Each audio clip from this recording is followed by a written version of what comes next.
Taking care of your clarinet is actually really easy. I just want to show you a couple ways to hold the instrument while you're putting the joints together, and then how to take care of it on a daily basis. When we go to put the instrument together, I'm going to start by taking the joints out by the ends.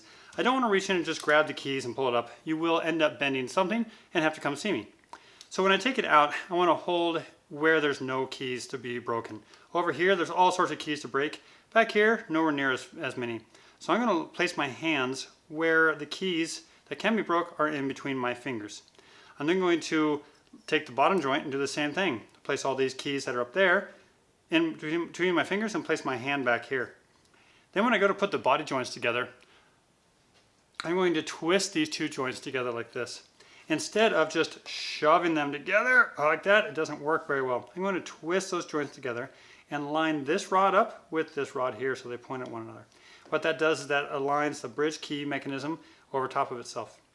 Then I'm going to do the same thing. I'm going to hold down here as I put my bell on, and I'm going to hold up here while I put my barrel on. Do the same thing when I take my mouthpiece together. I'm going to twist my mouthpiece into place and line it up appropriately. When I'm taking the instrument apart, I'm going to do the same thing. I'm going to take my mouthpiece off and set it in my case, and then I'm going to reach in and grab my swab.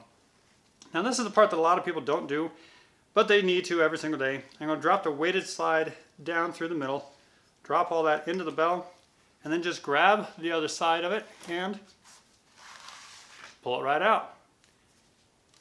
I'm going to set my swab back in my case for me to take care of in a moment, and I'm going to take the barrel off.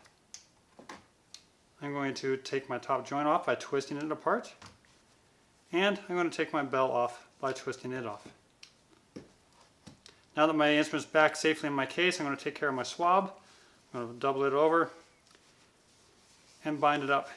The reason I'm going to do this every day instead of just laying it in here is when we lay it in here, we bend keys and it just will grab a hold of parts when you pull it out, and it'll throw a body joint out of the case, and that's no good.